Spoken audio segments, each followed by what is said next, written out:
My next guest I had the privilege to sit down with is a trans rights advocate, speaker, father, a teacher, a leadership development strategist, and world traveler.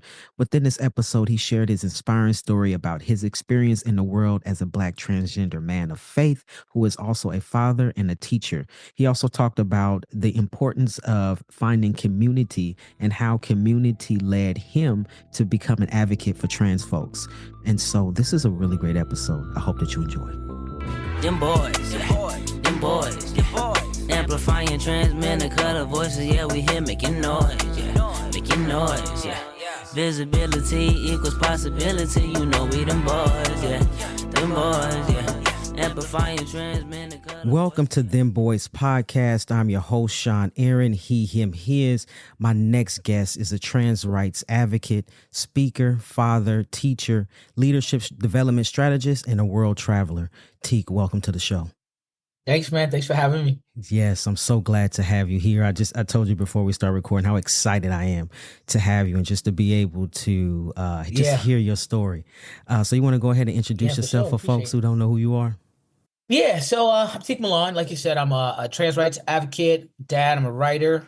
I live in New York City. Been in New York City now for about 22 years. Buffalo Bills fan. Go Bills. Born and raised in Buffalo, but I moved here to New York when I was in my early 20s. And I've just been a part of community. You know, I came out when I was 14 as a lesbian, and then I came out at 24 as trans. So, you know, I've had these coming out journeys, and throughout my coming out journeys, it's really, I always say my coming out stories are love stories. Because I didn't deal with a whole lot of backlash from my family at all, or here in community. And, you know, it was, you know, I think, you know, queer community in New York City particularly really held me down over my journey, throughout my coming out, throughout my journey of gender. And, you know, I know that the talents that I have in this life. And so it was important for me to dedicate my talents to the community that helped raise me and that protected me all these years and still do. So that's a part of my reason that I do the work that I do in communities, because I want to. I feel like it's an obligation, and it's just a way to pay forward all the support and love that I've been given over the years. What else? Yes, I do that. So I work in community. I work outside of the community. I do corporate work. You know, I'm also a storyteller. I travel with the Moth. I go on tour with them, and I travel all over the world telling my personal story about my mother and my transition. That's a really fun thing to do. See, I got a 7-year-old daughter. You know, that's a complicated situation, but I got a kid. I got one, you know. Yeah. So that's me, man. That's me. I love that. You said that you're a father, and I want to say to you, and even though your child is 7, I feel like here at Dem Boys, we say that visibility equals possibility. And I remember seeing you when your baby was born, and I used to watch the little videos of you feeding your baby blueberries and all that type of stuff. And I used to wake my sweetheart up and like, look. She's like, oh, is that he feeding his baby blueberries again? It's like, yeah, okay, baby, I'm about to go back to sleep. But I felt like me feeding her blueberries. Yeah, so I felt like you gave me permission to be a father. A trans identified father. That, and even though my son is older, but I always felt this like kind of like imposter syndrome of I can't possibly be a father, right? But seeing you with your baby, that would just give me the visibility and the possibility to say, you know what, if T can do it, I can be a father. I can earn that title. I deserve that title to be a father. So I appreciate that's one thing about you that I do appreciate. Yeah, man, and I really appreciate you saying that, you know, because you know, if anything could come out of the experiences I have had of being a father, that one is really important. That I could be a model of possibility for other trans men, for other Black trans men, to say that you can be your full self and be a father, and have a family. Like just because we're trans does not, being trans and being a father or being a man of faith or being a man of family are not mutually exclusive things. You know, like right now I have a pretty estranged relationship with my daughter, unfortunately, you know, just because of how things went down with her mother. But you know, that's a part of the journey. But at least folks like you were able to see it and were able to understand that was a possibility for yourself. So that's great, man. I appreciate it. Yeah, definitely. And so what I like to ask the guests before we get into like more of your story is the name Tiq. How did that name choose you? It's funny. Tiq is just a part of my old name. It's a syllable in my old name. Okay, now mind you, right? So I'm born in the 80s. So if Tiq is a part of my old name, you could just imagine what that name was, growing up in the hood. You know what I mean? Yeah, I'm Yes, saying you can just definitely. imagine what that used to be. Just any number of syllables. Anyway, so that's just a syllable for my old name. But here's the thing: I had really wanted to change my name. This is all I want to change my name to. I either want to change my name to, I wanted to change it to either Malcolm or Nehemiah, right? I really love those two names, and I wanted those two, maybe both of them, like Malcolm Nehemiah or something like that. Malcolm Nehemiah Milan and Malcolm Milan. I was like, yo, that's dope. That's what I wanted my name to be. But I was afraid that if I changed my name too far away from my old name, that then who I was as a person was going to be too far away from my family. Even though they were cool with it. I mean, they were cool with it. They were, it wasn't hateful, but it wasn't always easy. Sometimes they're really confused and, whatever. But we worked through it and everything's fine. But I was afraid that I was going to be too far removed from the person that they thought, than the person that I was, than the girl that I was that they knew. So I just said, I'm just going to keep it simple. We're going to go and pluck a syllable out of here and Tiq, and that's it. And growing up, people will call me Tiq too, just for short, so.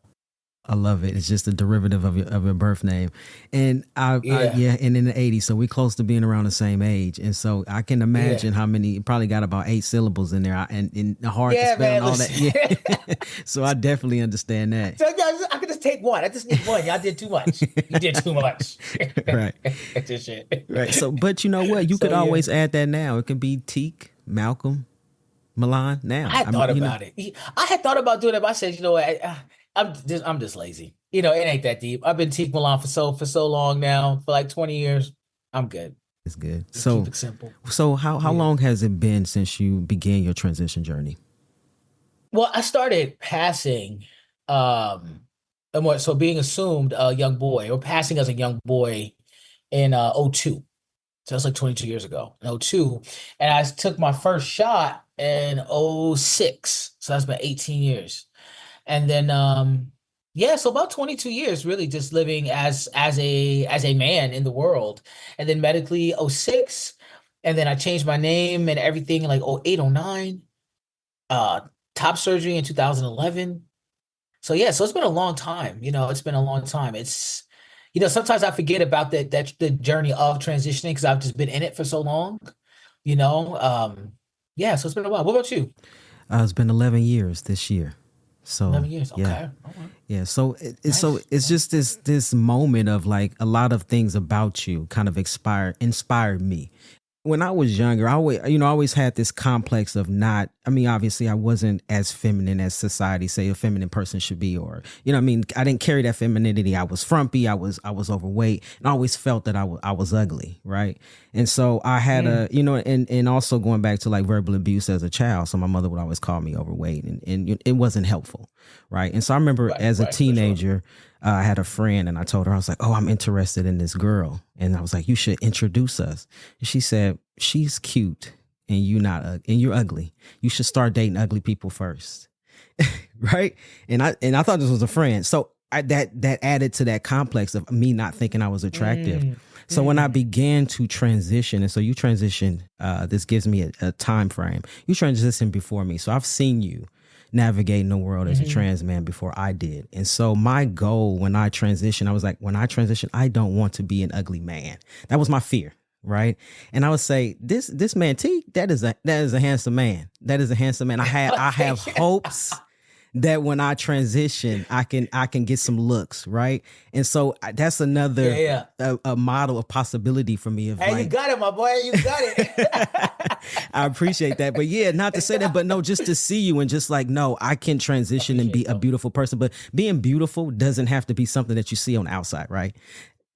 To me, beauty is on that inside. It comes from inside. Absolutely. Yeah, for sure. Absolutely. And it kind of shines through. I think us being able to transition, people thought that we were like, pretty or ugly girls, whatever, that doesn't matter. Saying that, once you step into the person that you're supposed to be, right? To that man, to that masculinity that is tethered to your spirit. You can't do nothing but be beautiful. There's no choice. There's no choice no matter what nobody says. You know what I mean? Because you are being who exactly you are supposed to be, like who God made you to be. Really, you know what I'm saying? There's nothing but beauty and love in that. So I love yeah, that. of course You you said got it. it's We all got it. yeah, for sure. You saying that it's All right, tethered you know to what I'm you. saying? I love that. It's true, right? And it Yeah, brings that beauty out of you when you're able to walk into this world the way that you feel on the inside, right? And so that yeah, just it exudes something that probably even that person who was supposed to be my friend at that time would never understand, right? Because obviously looking at no, beauty is at the wrong you looking at the wrong things in the wrong place, right? So you have been like this possibility model, even though you didn't know, right? And it's for so many folks, right? And we are visible to yeah, folks that see us, right? And so, and also just going back to you transitioning, you saying your family was accepting and knowing how much of a privilege yeah, that was. Do you feel like the person yeah. that you are today was in it was in connection to your family loving you in the way that they did? Oh yeah, man. I wouldn't be the man I am today if it wasn't for their love and their support. You know, who knows if I'd even be alive. You know what I'm saying? If I didn't have their love and support, it was paramount, you know. And I think that that's, you know, that should be a given for anybody, you know, for anybody in this world that has to go through any transitions, has to go through any hardships, any changes. The thing that will carry you through is the love of the people around you, the love of yourself and the love for the people around you. And then, you know, I've done a lot of work in queer youth. I was here in New York. We have the Hedrick Martin Institute. And that's the home of the Harvey Milk High School. This Harvey Milk High School is the only all LGBT high school in the country. I used to teach creative writing there. I also was case manager at Harvey Milk. So Harvey Milk was like an after school program, a summer program for homeless and marginally housed LGBTQ youth. Right. So I worked with this population for a long time. And the kids that were the worst off, the ones whose brain was cracked, who had mental illness, the ones who were reckless, the ones who were violent were the ones who were unloved. That is you know what I'm saying? Like having your heart broken, being unloved because of who you are fundamentally can break your mind, can break your spirit. You know what I'm saying? So like love is just love, period. It's just really is the key. So it was absolutely fundamental to me growing up. And then also like my parents, not only that they loved me, but they just, you know, they instilled in me a confidence to know that no matter who I was in this life, if they understood me or not, they were always going to love me. Like I would, you know, I was always if I was loved by nobody else in this world, they were going to love me. And that's how it's supposed to be. And that's how I had it. So yeah, without that, I wouldn't, you know, without love, none of us would be anywhere, you Absolutely. know, And I say none that of on the us. show all the time.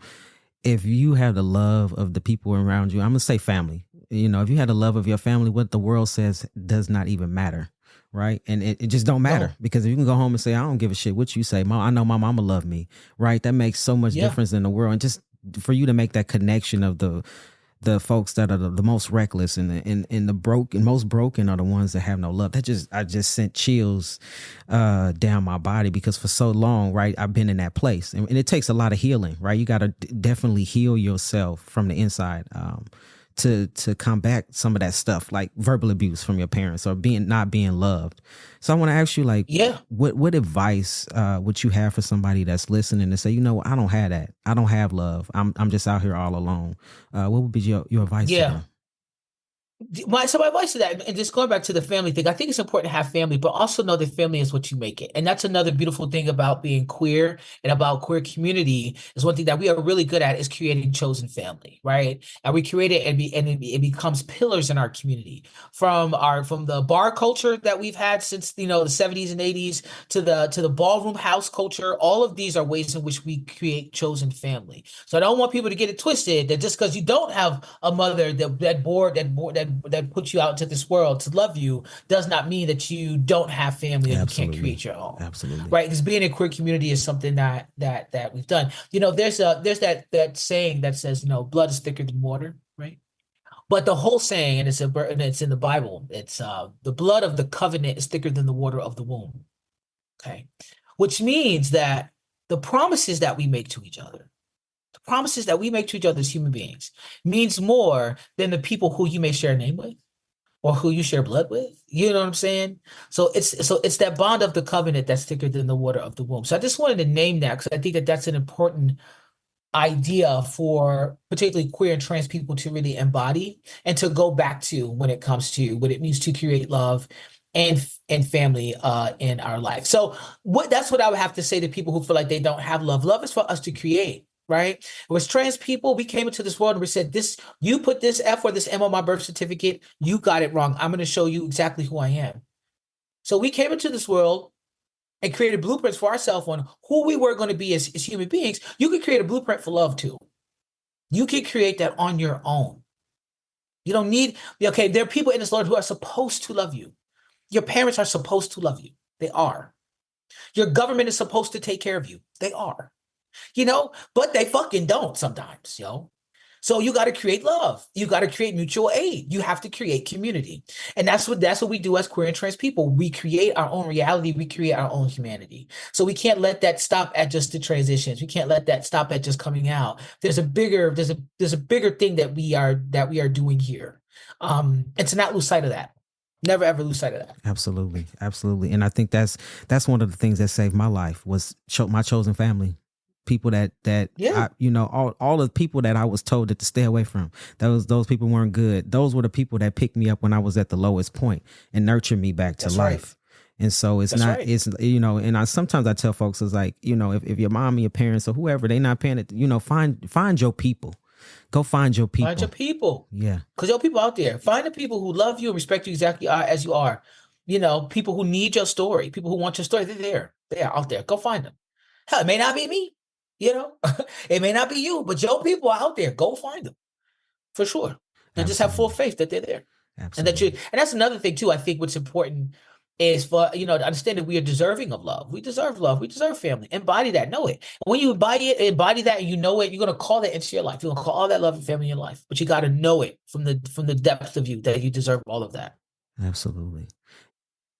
Hey, this is Joel Simu, production assistant for Dem Bois podcast. Our community keeps growing, and we'd love for you to be an even bigger part of it. Have a story that needs to be heard? A powerful moment you'd like to share? Well, we've expanded our newsletter to include more voices from our community, and yours could be next. We're looking for those meaningful snapshots of life, your personal stories and reflections that capture who we are.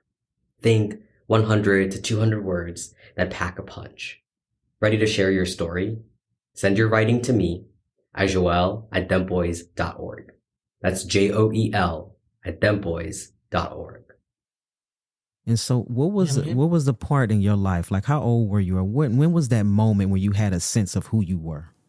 I don't know. I think I've always known who I was. I think in the context of being trans, I'll say it like this. I always think of my transition as an evolution, right? It was never I was born in the wrong body. It was never I hated who I was. There was never any of that.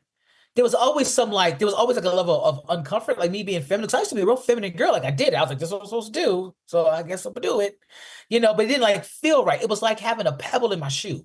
It just something was off. But I was like, okay, but everybody else is doing it. So I don't know. I just gotta get used to this pebble in my shoe. Let me tell you a story. I was living in New York, but I was in New York. I had only been a couple of years, and I was bartending at this lesbian bar called Meow Mix in the East Village. And this guy walks in, this white dude. He is short. He's like 5'2". He has big gauges in his ears and his dirty, sandy blonde hair, and just real handsome, muscles, tattoos, handsome dude, right? So I'm bartending. He comes in, it's the middle of the day. There's nobody in there. And he says, listen, I'm having a fundraiser here next week. Can I put some flyers on the bar? I'm like, yeah, go ahead. So he puts flyers on the bar. And I go pick up one of the flyers. And he's on the flyer like this, right? Now, right now, I'm in my full, I'm passing, right? I'm in my full masculine butch identity, trying to figure things out. So boom, so he's on here like this. And the title says, Tata Tatas, or something like that, right? A fundraiser for his for his top surgery. And it was like a light bulb went off. I was like, oh shit. And I'm looking at him, I'm like, oh my God. And I said, I'm like, you used to be a girl. You're a girl, right? Like saying all the things you're not supposed to say. But granted, this was 20 years ago. It was like 03, 04. And so he laughs about it. And then we have a conversation. That was the first transgender man I met. And that's when I knew. I said, that's it. That's what it is. That's who I am. I'm a transgender man. I had no idea. I just thought And I was feeling guilty because I was feeling like my butch identity wasn't enough. And I thought, well, maybe I'm like drinking the Kool-Aid here. Maybe I'm not proud to be a woman, or maybe I'm like, I was really putting myself through the ringer. You know what I'm saying?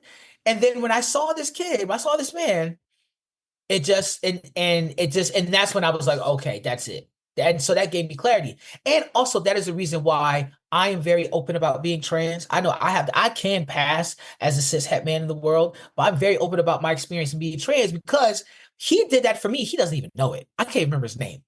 You know what I'm saying? But I could be that for somebody. Somebody could see me or hear my story and they like, oh shit, I'm possible. So seeing him, shout out to you, young white man. You're probably like in your 40s, 50s now. You're short. You're in New York. And 20 years ago, Meow Mix, you made me know I was possible. Thank you. Wow. And so when you had that epiphany of like, yo, this is who I am, who was the first person that you told? Oh, it was a while before I told anybody. I didn't tell anybody for years and years and years. The first thing I did was I went to the internet to find people. I was trying to find other trans men. I want to find Black trans men. So that's the first place I went. And this was back when they had Yahoo groups. This is a long time ago. So for the young people that are listening, y'all might have been around during this time. I've been toddlers, I'm too young to be on the internet, but we had a thing called Yahoo groups back in the day, these little chat room groups. This is before Facebook did the groups. But anyway, I found one called Urban Trans Men. And I joined that group, and there was over 400 Black transgender men all over the world. Met transgender men in Australia, in England, Japan, all over the world, exchanging information, exchanging like mutual aid, exchanging tips. That was the first community I found that really helped me think through and get me connected to resources, get me connected to people here. So then I got connected to an organization here called CK Life.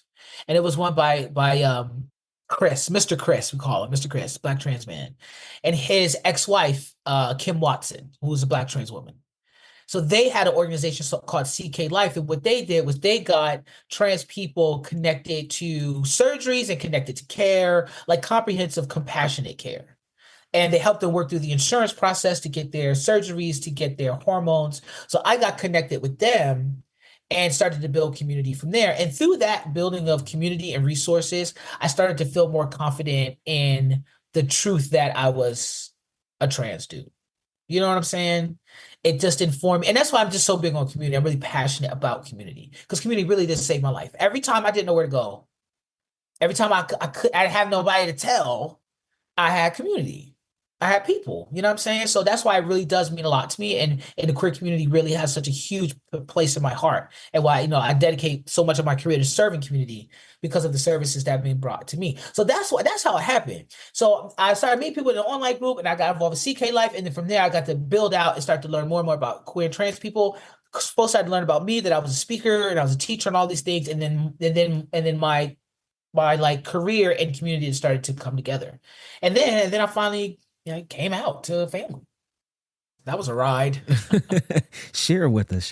Take us on that ride. How was it when you said, "Hey, I'm gonna sit down with you, Mom, Dad. This is it." What happened in that moment? Yeah. Okay. So I told them separately. So my mother knew something was going on. I remember one day my mother called me at work and she said, "Why you gotta be so mannish?" She said, "Why you can't be a soft butch like Ellen DeGeneres?" I was like, "Lady, God rest her soul. Like, lady, come on." So anyway, so she kind of knew what was going on. And I didn't tell her till a few days before I was about to have top surgery. I didn't want to tell her at all. And I would go visit and I would like shave my face and I would try to lighten my voice. It was such a mess. It wasn't sustainable. Me and my mother were very close. She was my most closest friend in the world. And so it comes time for me to have surgery. It's like a few days before. And I called my mother on the phone. I said, "Mom," she said, "What?" I said, "I'm having a double mastectomy and a chest reconstruction. I'm a man." She said, "What the fuck?" She like flipped out, right? She flipped out, but she showed up. She came to New York. She held me down. You know what I'm saying? I really didn't have to come out to like all my sisters. I got 3 older sisters and aunties and all of them because she kind of did it for me. She was really my protector. She was like, "I don't understand what's going on with my child, but y'all not gonna say nothing bad about them. Okay, and if you got something to say, you can say it to me, or you don't say nothing at all." So she really did protect me. When it came to that side of the family, my dad. So this is how it came out. So my dad. So I was back home in Buffalo visiting, and I had my girlfriend with me at the time. And we're sitting at the kitchen table. She's referring to me as he, and my father is referring to me as she, and I just want to just crawl under the table and disappear. So that happened. It was very awkward. So when I get home to New York, my pops calls me and he said, yo, is he now? That's what we doing? I said, yep. And he said, do you have a black suit and a blue suit? And I said, I have a black suit. And he said, well, every man needs a black suit and a blue suit. So I guess I got to buy you a blue suit. I love you. And that was it. And that was really it. You know, it took maybe a year or so for folks to really get the pronouns together. I'm still got some people in my family that mess up, but you know, I just whatever, it doesn't matter. But it was fine. You know, I don't know what type of conversations were had without me. I'm sure my parents spoke to each other. I'm sure my mother talked to her sisters and my father talked to his brothers, you know, because they came out for me. I ain't told nobody. I just came home with a beard and was like, stand next to my mom, like, what y'all gonna do? You know what I'm saying? What y'all gonna say with her standing right here? You know, so I'm not sure, but I could imagine it wasn't easy for them. You know, but they never let me see that. They never let me feel that they didn't love me. So that was it. And then it's good. You know, now I'm out to everybody. You know, it's been so long. It's not even a thing. I'm just Uncle Tiq. I'm just a little brother. I'm just Tiq. How wonderful is that? A man needs a black suit and a blue suit, and that's the only conversation that was had. That was it. He never asked me no questions. He never felt nothing. I love that. Just hearing that, like, I wish that folks had that, right? Like, me too, man. Me too. But you know what? I think what I find though, a lot of folks don't have that because of religiosity, because of Christianity. Like a lot of folks come from either really Christian homes, even just little tiny bit of Christian homes, and they just use that religion as a way to rationalize their bigotry and their fears. You know, I didn't grow up. I mean, you know, I grew up Seventh-day Adventist and went to church every Sabbath until my grandmother died when I was like 8. And my mother was in the church going woman. She's like, I don't care about that. She's like, you going now? I don't care. She was pretty agnostic, my mom. And my father's a very spiritual man, but he's not necessarily deeply Christian, you know. He's kind of a hippie too, you know. He's very like, you know, equality kind of, you know, very gentle kind of guy, you know. So I think that really helped me. Now I'm born again. I'm saved. I preach in my church. Like I'm Christian. I'm Jesus. I love the Lord. You know, very different than how I grew up. But I'm able to find a place where I can be, you know, a man of faith and trans and still be whole. Very interesting that you say it's religious beliefs, because that's what my mom told me. That was the first thing she said was, you going to hell. Right. And she had this long letter that she wrote for me, all the scriptures and all the stuff in there, you know, telling me about myself. And I'm like, but outside of that, well, how do you feel? Right. She had no answer. She had nothing to feel on her own. It's, what did the Lord say? Well, I have no idea what the Lord say. He didn't tell me nothing, you know? So it's like, especially as a child, right? I don't know what he said. You're supposed to tell me what the book say, right? As a child. But I want to ask you, how was it in your trans identity to find God? I don't want to say again, because I don't know if it was ever lost from you, but like, how did you find religion in a safe way through your transition? Yeah.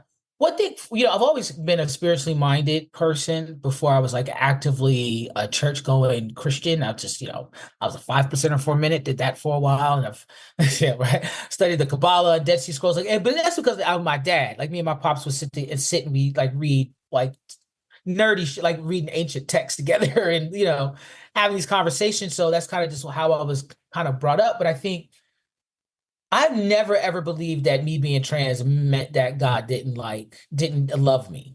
That's just never registered for me. You know what I'm saying? I think that my transition, my ability to see who I am is God's gift to me.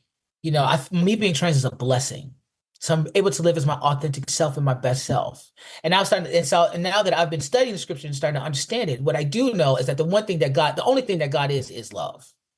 And the only thing that God wants us to do is to you know, and they say that the two commandments that we need to follow in the New Testament, the word of Christ, is to love your neighbor as yourself and to love God with your whole mind, heart, and spirit, right? But you can't love your neighbor as yourself if you don't love yourself.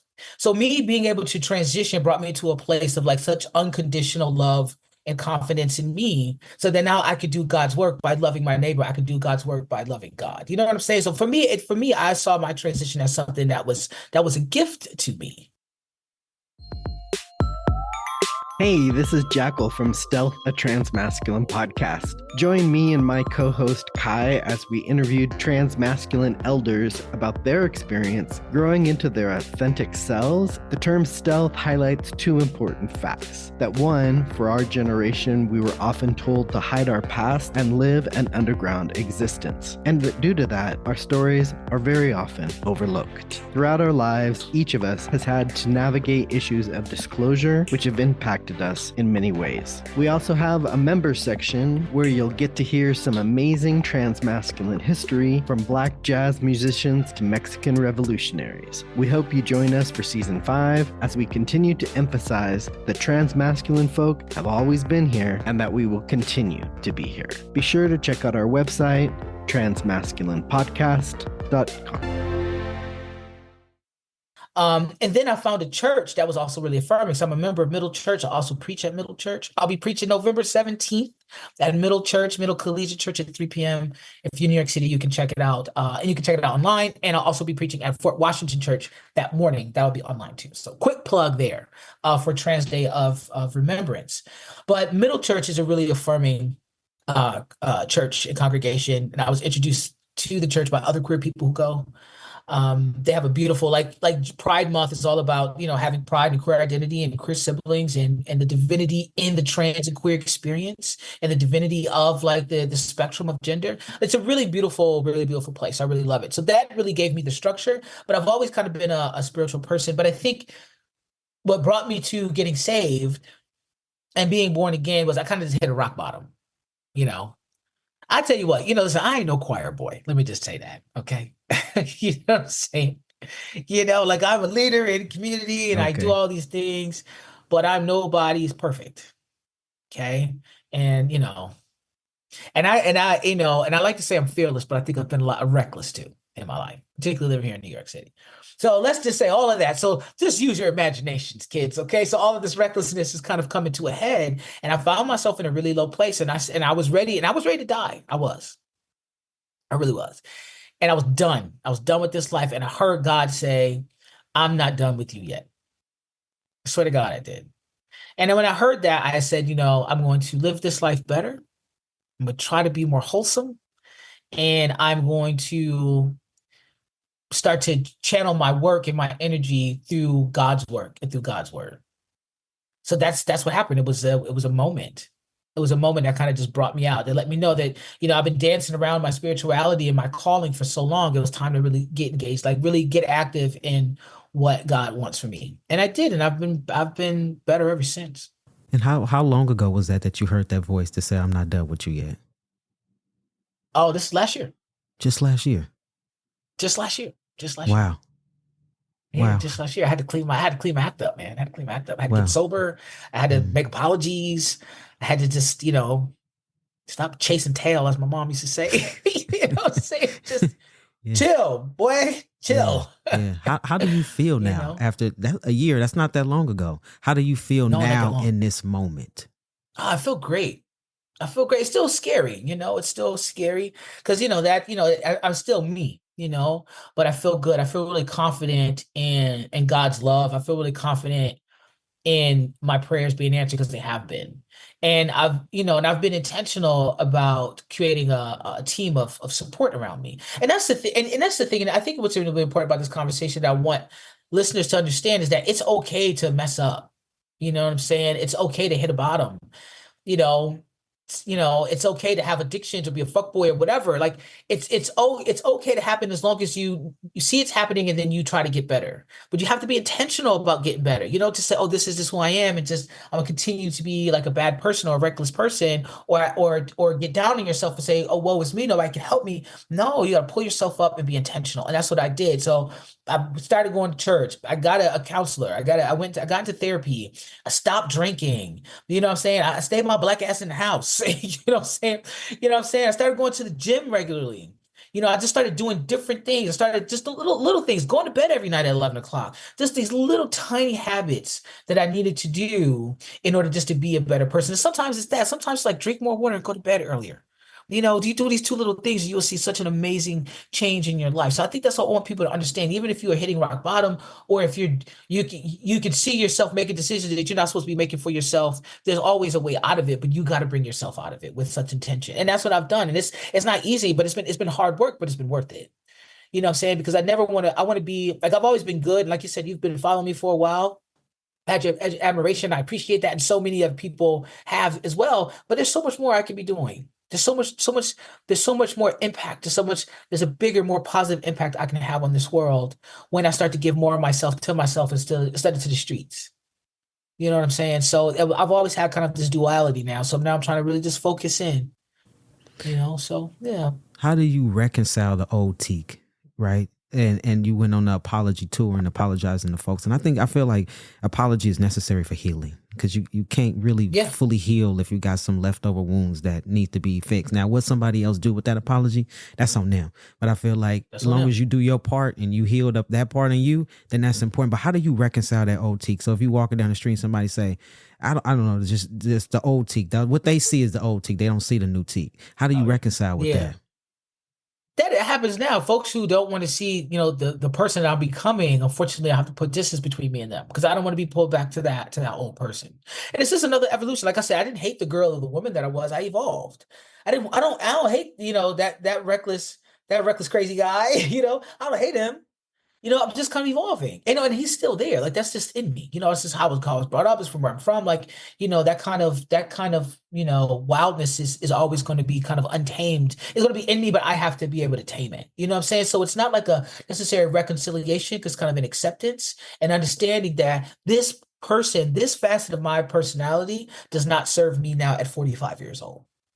When I was 25 and 30 and all that, yeah, but not now. You don't serve me anymore.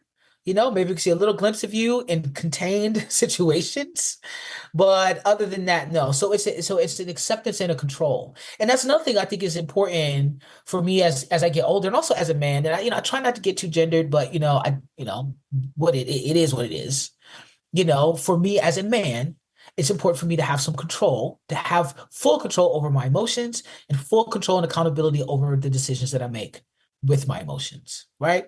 Because I think too many men, particularly for those of us cishet men, and for those of us who can pass as cishet men, we get there's too much space given to us. There's too much coddling, I think.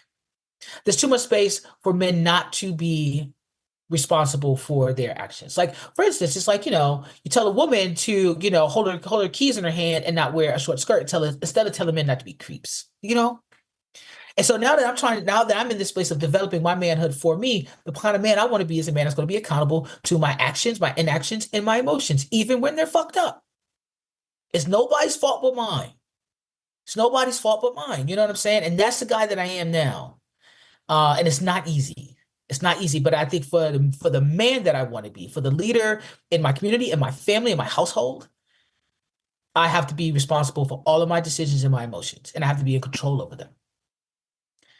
And it's not necessarily easy, but it's the brand of manhood and masculinity that I'm about. And that's bold and it's brave to take on that responsibility and being accountable for yourself and your actions. And I like that you said that. It's like it's not about what the other person is doing. It's about how you controlling your own self and your behaviors, right? And taking accountability. I can't babysit no one else. I have no control over what nobody else do. I have no control over how you react to me. All I have control over how I react to you, and I have control over how I interact with other people and how I interact with myself. The stories I tell myself. You know what I'm saying? If I lie to myself, and something happens, that's I did it. I was lying to myself. I don't know, man. I'm just really in this place where I need to be, where it's important to be more accountable. And it feels, it makes me feel better. It makes me feel more manly. It makes me feel like I don't know how to explain it, but it makes me feel more aligned in my masculinity to just stand up and just stand in it and say, yo, I did it or I didn't do it. And I'm sorry, or this is what I learned, or and to be better.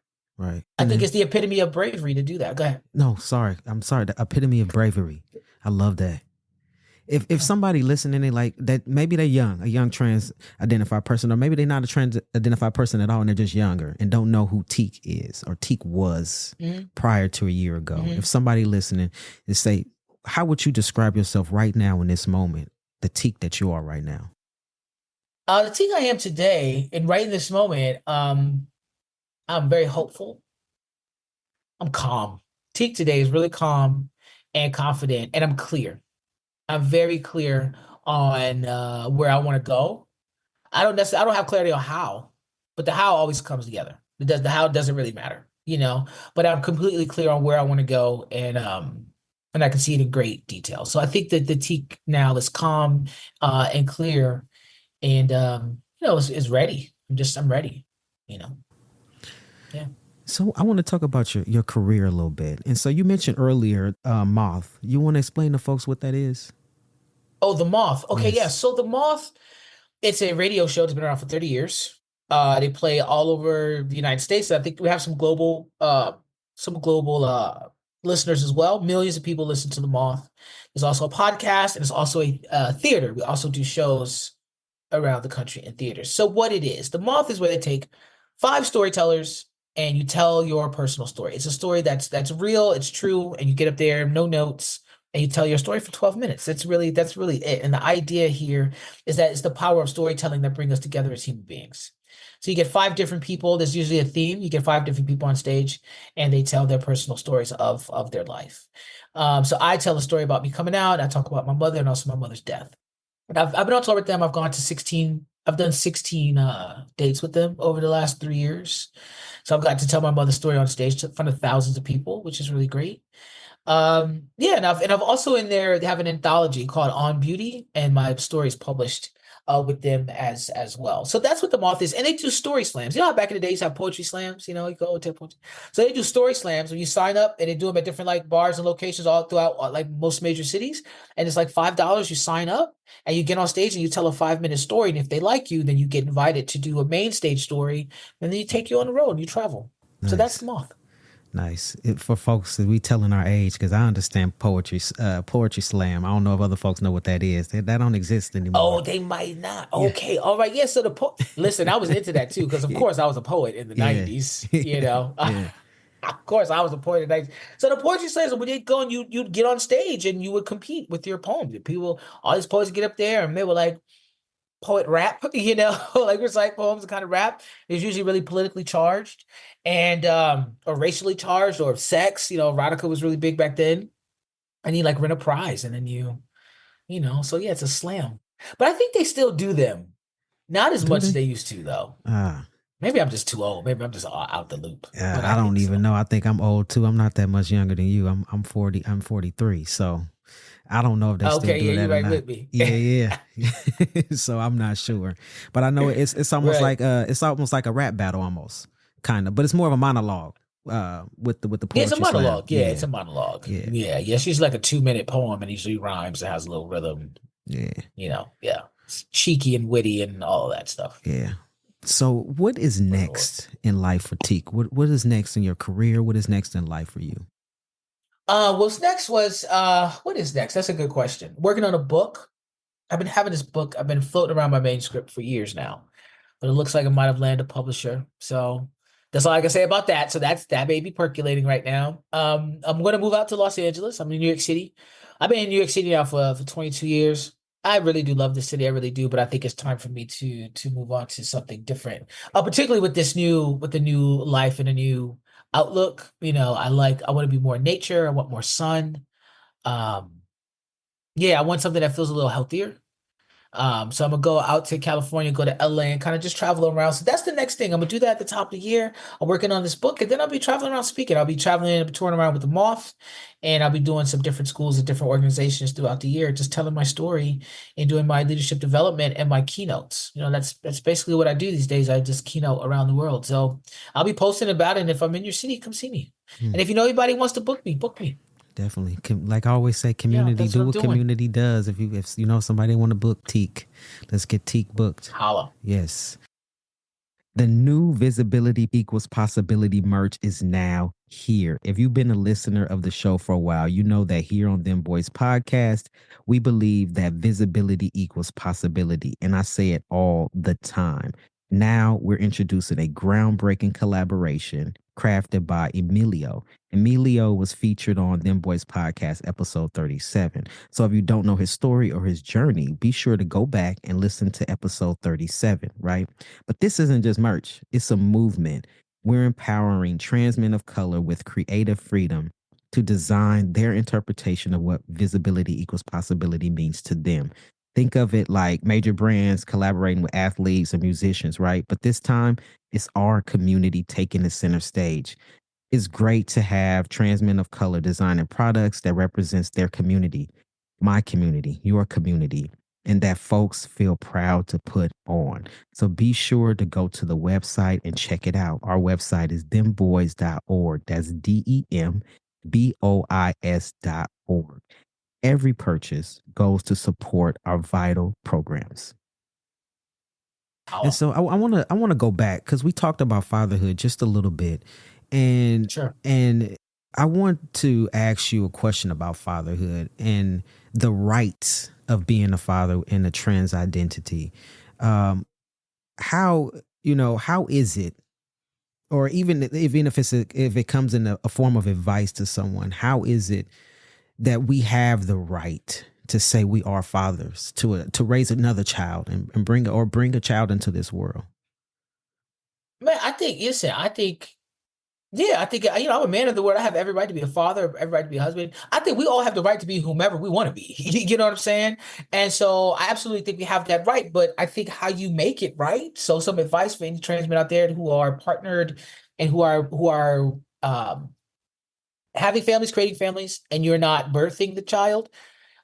Make sure that you are male on all of your stuff. Make sure you are on the birth certificate, and make sure you adopt your child. You do a second parent adoption.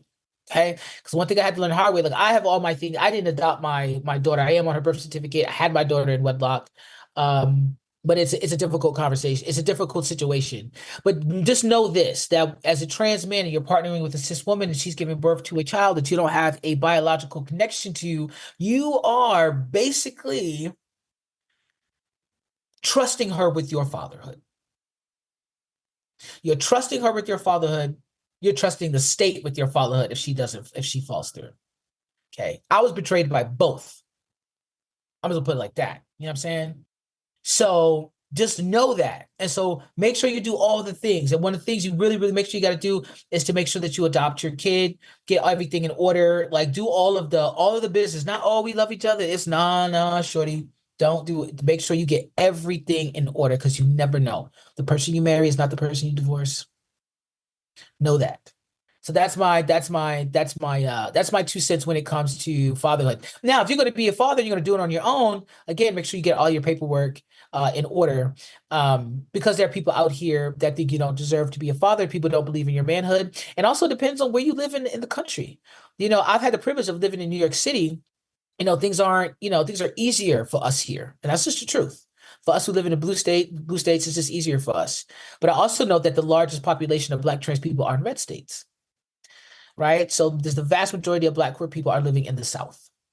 So there's that to think about too, like where are you living and what are the challenges that may be brought up as you're pursuing your fatherhood, and where your allyship is. So make sure you just do all of that work, particularly if you're not birthing the child. If you're birthing the child, that's another situation. But if you're not birthing the child, make sure you do all of the legal things that you need to do, whether you're partnered or not. And so how is it being a father for you? How is fatherhood to you? It was great. I mean, listen, I loved being a father, and I was good at it. Like you said, you saw me with my daughter when she was younger.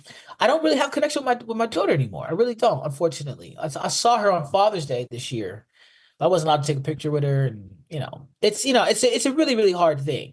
She calls me by my first name now. So yeah, so fatherhood isn't. I am a father, but I'm not an active parent, unfortunately. So I think it's such a shocking thing to happen. And you see these horror stories of trans people having their kids taken away. You think, damn, that's so fucked up.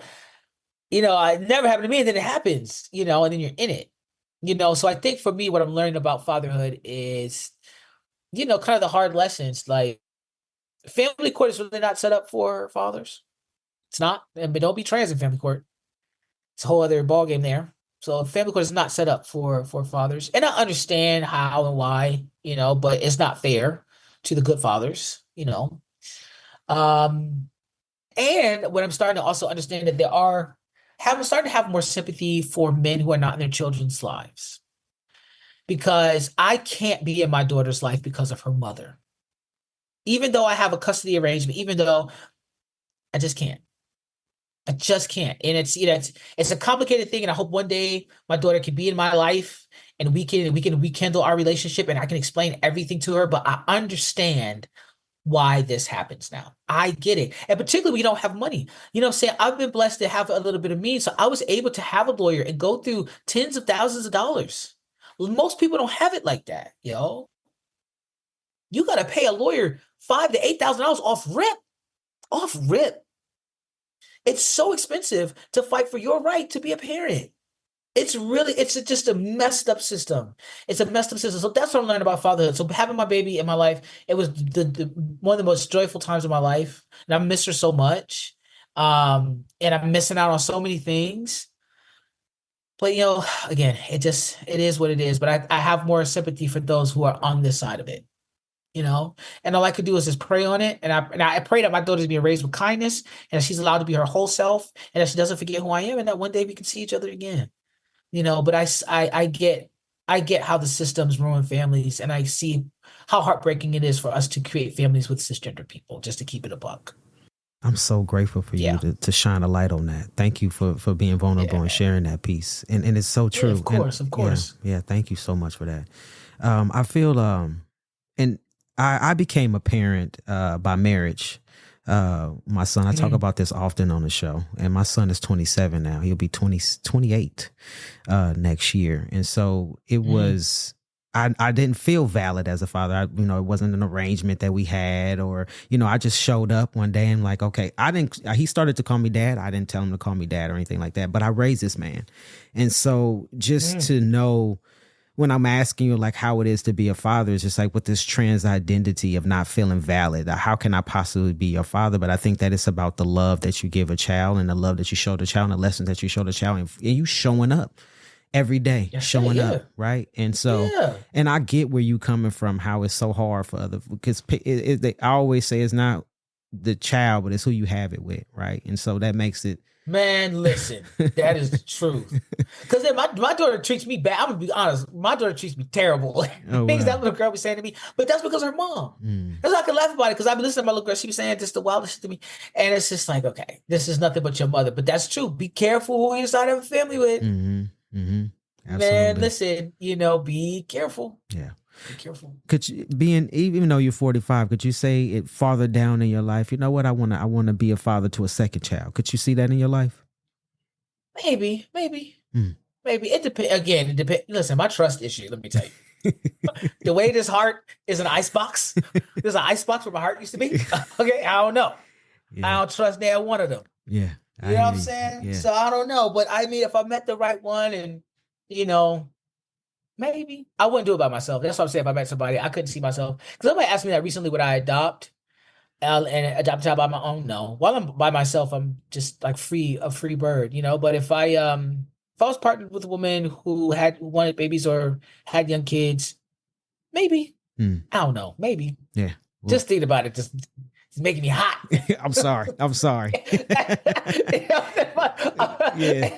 Yeah, let's step away from it then. I'm sorry, Tiq. My bad. I don't want you to be hot on the show. You like that? Sean had me sweating with them damn questions. Yeah, we don't want that. We don't want that. Well, Tiq, this is the part of the show where I love to ask my guests a random question. I got a list of questions that's forever growing. I'm at 55 questions now. So I want you to pick you about to ask me 54 questions? No, hell no. Okay, I'm about to say, hey, man. No. I want you to pick a number between 1 and 55, and I'm going to read you that question. But it may or may not have anything to do with what we talked about today. And what I'm doing different this season is I want you to take one and leave one. So answer one question, but then leave one for a future guest to answer. 13. Okay, this is an action question. So tell us a joke. What? Oh, yeah. Tell us a joke. Yeah, tell us a joke. Okay, so this is a joke I tell when I'm on stage. Kind of a joke. Let's see if it lands with you and your audience. I can't tell if it lands with the audience. But anyway, so I talk about, as a trans man, I'm a trans man and I love being trans. I do, and I love being a man. This is the truth. And I love everything about it. How my body's changed physically. I feel more comfortable as myself. I feel more grounded as myself. But I wasn't prepared for everything as a trans man, right? No one prepared me for male pattern baldness. Wasn't prepared for male pattern baldness because it was like my hairline started to raise to the back of my neck, right? And it would do it just in spots. Would do it just in these little spots. So now I have no hair. That's the best I got. That's the joke that I tell on stage, just to warm people up. I come out and I make fun of myself as a trans man. All right, that's my fucking joke. That's cool. You want to pick another number so you don't have to tell a joke, or are you good with that one? No, let's do another one. Alexa said 8. 8? All right, 8 is. If you could change one thing in your life, what would it be? I guess there's one thing I could change in my life. I wish I still had my mom. Wish she was still here. If she could just have not gotten sick and just been here, if something could have happened where we could just go back and the cancer, we got rid of it and she lived, and that's the one thing I'd change, having her back. That'd be everything. Yeah. If your mom was here, would she be proud of the Tiq looking at her right now? She's so proud of me right now, let me tell you. You know what I'm saying? I pray to her all the time and she comes to me in my dreams. She knows what I'm doing. She was proud of me before she left this earth. She would be over the moon. Over the moon. She'd be my biggest fan. Beautiful. She would. So Tiq, leave us a question for a future guest to answer. What is the positive thing that you can take away from the hardest moments of your life? From one of the hardest moments of your life? What is the positive thing you can take away from the hardest moment in your life? One of the hardest moments in your life, yeah. Love it. That'll be 50 What's a silver lining or something like that? You can read. Yeah. Tiq. Something like that. I love it. Is there any last things you want to say to folks listening before we get out of here? Last things to folks listening. First, thank you for listening. Love yourselves. Just know that you deserve all the goodness in this world. Every last one of you that are listening, you deserve all the goodness in this world that this life has to offer, no matter what anybody tells you. And God is real, and God is in you. And live your best life because it's out there for you. Yeah, we here making noise, making noise, them boys, them boys,